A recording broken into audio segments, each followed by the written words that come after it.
पिछले साल मैं जगन्नाथ पुरी गया था। इतने पॉजिटिव वाइब्रेशंस, इतना पीस। आप थोड़ा एलैबोरेट कर सकते हैं जगन्नाथ पुरी के बारे में? जब कृष्ण की 16,108 रानियां थी, उन्होंने रोहिणी माता जो श्री बलराम जी की मदर है, उनको रिक्वेस्ट करी कि हमको राधा रानी के बारे में कुछ सुनाइए। रोहिणी मैया ने कहा कि राधा रानी के बारे में हर कोई नहीं सुन सकता, और कृष्ण ने सुन लिया तो अनर्थ हो जाएगा। तो उन्होंने बहुत फोर्स किया, तो रोहिणी माता ने राधा रानी की कथा कहना शुरू किया, और उस राधा रानी की कथा को कृष्ण, बलराम जी और उनकी बहन सुभद्रा तीनों ने डोर पे खड़े होकर उसको सुना।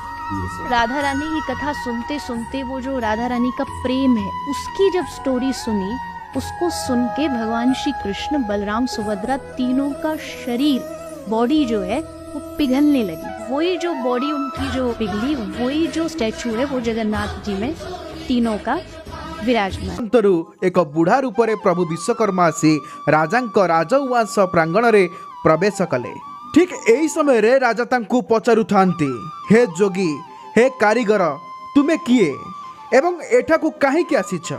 एतिकी शुणी से कारीगर कहिले, मु अति दूर दूरांतरु आसीछि प्रभु मानकर विग्रह निर्माण करे। एतिकी शुणी राजा अति आनंद सहित से बुढ़ाटी को आलिंगन करी कहिले, करिकी पारिब निर्माण प्रभु नीलमाधवंकर? बुढ़ाटी अर्थात विश्वकर्मा कहिले, चिंता कर नाई हे इंद्रद्युम्न राजन, आसीछि मुही निर्माण करिबी सेई भव्य मूर्ति प्रभु नीलमाधवंकर।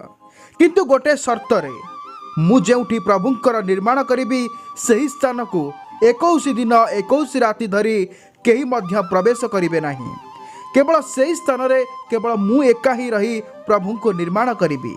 एतिकी कही लागी पड़िले कारीगर जनक। एमिति 10 रु 15 दिन गला। रानी सेही कारीगर कोठरी को भ्रमण सकाशे आसी थांती, किंतु कौनसी शब्द रानी कान रे बाजी नथिला। से आश्चर्य होई गले एवं आश्चर्य होई राजा इंद्रद्युम्न को डाकिले एवं पचारिले, हे राजन, कारीगर हेउछंती जने वृद्ध व्यक्ति।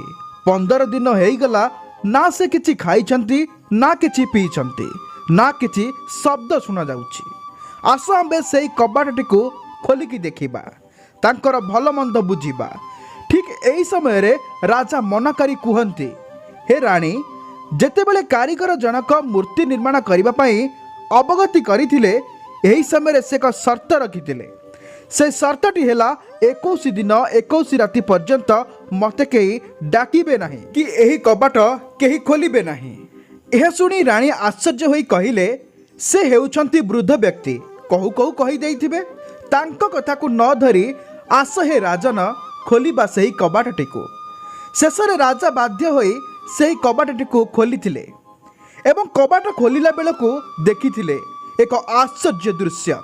सेही दृश्यटी हेला, प्रभु अधा गड़ा होइथिले। प्रभुंकर शरीर थिला, किंतु नथिला प्रभुंकर हाथ कि प्रभुंकर पाद। प्रभु विश्वकर्मा शर्त को न रखिथिबारु प्रभु सेही दिन अधा गड़ा होई रही गले।